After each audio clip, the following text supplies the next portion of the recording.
बोले गौर दामत करेंगे अब तो वर्ता चतुर्मांगे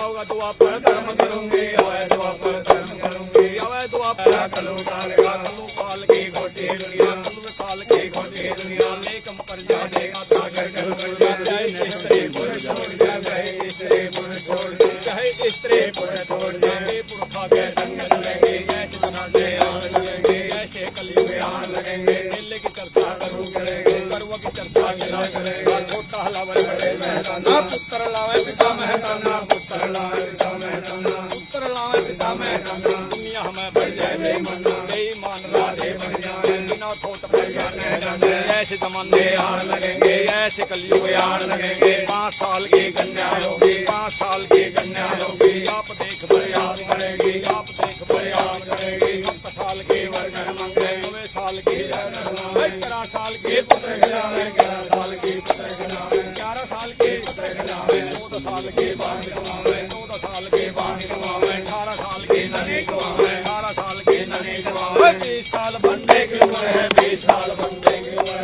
20 साल बंदे की उम्र है घड़ी 8 का दिन भर गएगा घड़ी 8 का दिन भर गएगा 16 घड़ी की रात भर गई 16 घड़ी की रात भर गई 19 विश्व पाप डेरा 19 विश्व पाप डेरा एक विश्वा धर्म रहेगा धर्म समय पैताल लोक में पाप समय दुनिया के बीच में पाप समय दुनिया के बीच में पाप समय दुनिया के बीच में पापी तो राधे राज करेंगे पापी तो राधे राज करेंगे लगेगी पैर हवतन लगेगी नीच को में हो जाए बरमंडे साधु संत बन जाए बरमंडे साधु संत बन जाए बरमंडे ब्राह्मण होकर चावे घर घर चढ़ाए मार मदरा पान का हार मैं बुद्धि भ्रष्ट हो जा मैं बुद्धि भ्रष्ट हो जा मैं ऐसे जमाने गए पुत्री ने बेच पिताल मैं कुड़िया ने बेच पिताल मैं धूणे डोडे मोल चुका मैं धूणे डोडे कंचन के तरिया जुंदे पिता नरक मैं जुंदे पिता नरक मैं ऐसे जमाने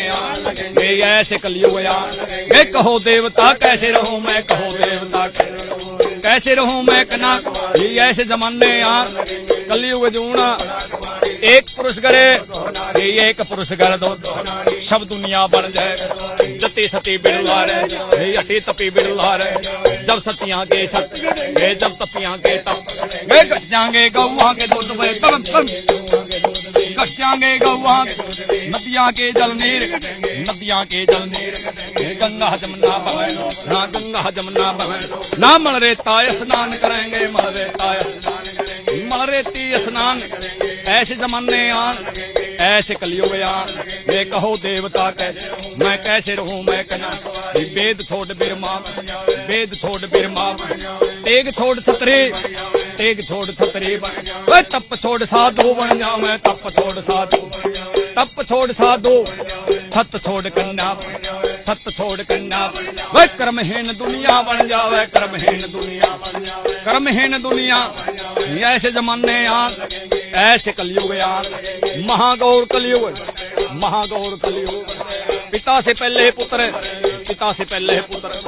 पुत्र अधिक्रिया पिता गए ऐसे जमाने गए ऐसे कलयुग गए गट्टी का पैर पड़ेगा गट्टी का सवा हाथ का मत पौन गीट के बने धरती में घर खोद रवेंगे धरती में कांटा की छाया कुड़िया का बनते अन्न कांटे तोल जल पानी लो का पैसा बुहार चलेगा लो का पैसा डबल पैसे नार ऐसे जमाने ये कहो देवता कैसे रहूं मैं कन्या कुमारी कैसे रहूं मैं कन्या हिंदू लोग पीपल काट मकान डेली से दरवाजा बड़े मकान बड़े व्यापार भाई सत्तो कुले नरक में जावे सत्तो कुले ऐसे जमाने ऐसे कलयुग मंदिर मस्जिद करो शिव के मंदिर ने कोई कंकर बतावे वर्ण संकर पैदा हो जावे वर्ण संकर तो ना हिंदू ना मुसलमान भाई ना पंडित ना काजी बोलिए, ना पंडित ना काजी बोलिए, ना पंडित ना 2 दिन से जलमत हो गई अग्नि, मैं जलमत हो गई अग्नि, मैं बैठी गहू कैलाश, मैं बैठी गहू कैलाश, मैं मात पिता न चंडाल बता, मैं मात पिता न चंडाल, मात पिता न चंडाल, साधु संत का मान, साधु ब्राह्मण का मान, वर्ण शंकर तो वहीं ऐसे जमाने ऐसे कलयुग यहाँ महागौर कलयुग बड़ा बड़ा कोप है, बड़ा बड़ा कोप है, कोई कोई बंदा नजर पड़ेगा, कोई बंदा नजर, कोई बंदा खंडा बजाए तलवार बम भोले बंदा।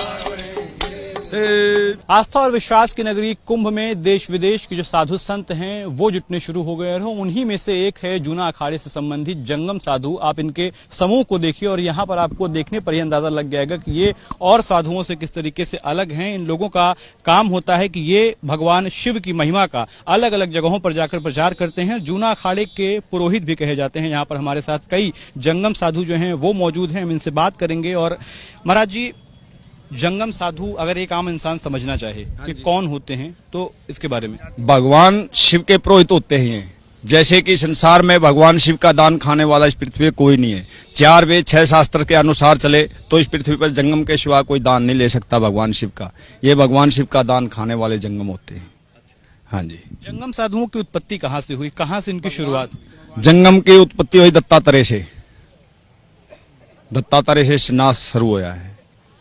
जहाँ से संन्यास की शुरुआत हुई है तभी से जंगम साधु की शुरुआत। हाँ जी, वहीं से जंगम की शुरुआत हुई है। राजा हिमाचल से जंगम की शुरुआत हुई है।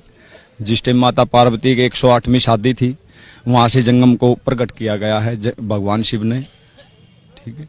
और भगवान शिव ने जंगम को कहा है जंगम देवता।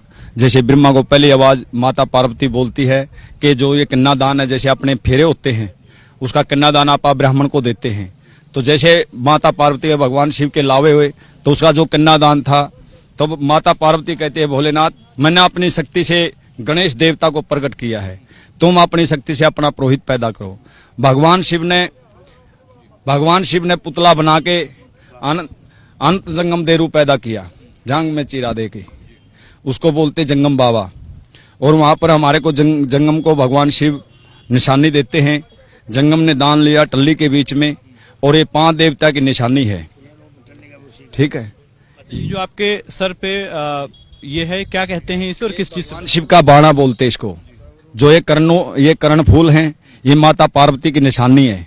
जो ये विष्णु भगवान की निशानी कलंगी बोलते इसको। जो ये मुकुट और शीशनाग है ये भगवान शिव का है।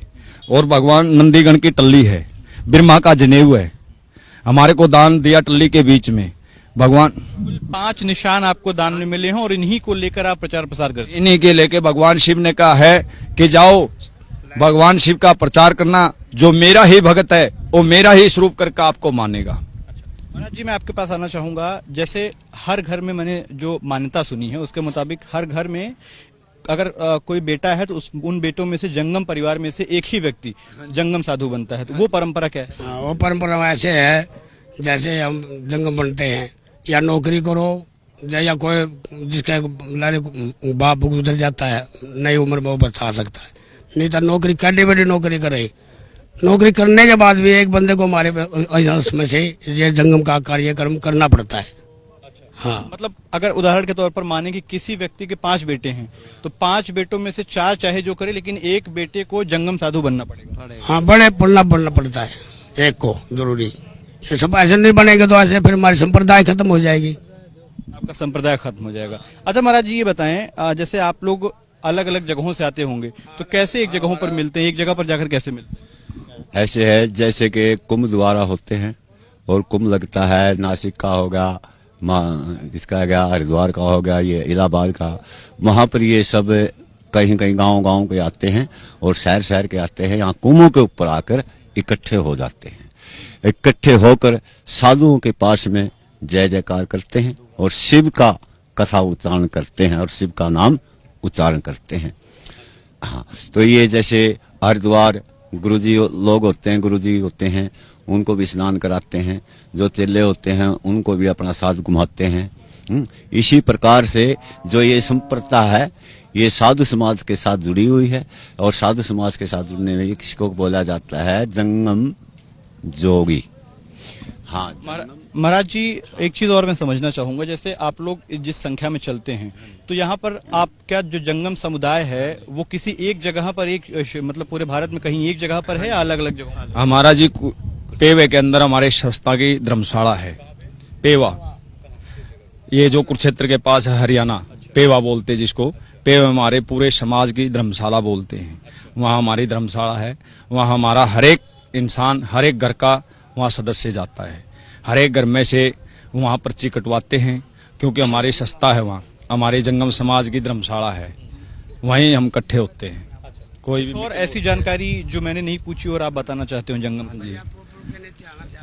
हम तो है ना, जैसे हमारा संस्था है ना, पूरी संस्था है, इनके हर एक शहर में मंदिर हैं अलग अलग। जैसे लुधियाना, पूरे पंजाब में हर एक शहर में मंदिर मिलेंगे, हरियाणा में मिलेंगे, हिमाचल में मिलेंगे। हर एक जगह जंगम हर एक स्टेट में घूमता है और भगवान शिव का प्रचार करता है। और कितने जंगम साधु होंगे आपके अंदाजे के मुताबिक? हमारी संस्था होनी कम से कम 5000 संख्या, ज्यादा ज्यादा ज्यादा। जो ऐसे ही 8-10 के समूह में अलग अलग जगहों पर हाँ जी, हम हर एक जगह घूमते हैं। हाँ जी, बहुत बहुत शुक्रिया हमसे बातचीत करने के लिए। तो ये जंगम साधु हैं। कुंभ में अनेक रंग आपको देखने को मिलते हैं और उन्हीं में से एक हैं जंगम साधु, जो लोगों के बीच में खासा आकर्षण का केंद्र होते हैं। आप इन्हें देखें तो आम जो साधु होते हैं, आम महात्मा होते हैं, उनसे बेहद ही अलग होते हैं। अपने ही भक्ति भाव में ये लोग भगवान शिव का भजन करते हुए पूरे कुंभ में अलग अलग अखाड़ों में जाकर प्रचार प्रसार करते हैं। कैमरामैन राजेश कुमार के साथ आदर्श सिंह, एबीपी न्यूज, प्रयागराज। ये है एबीपी न्यूज, आपको रखे आगे।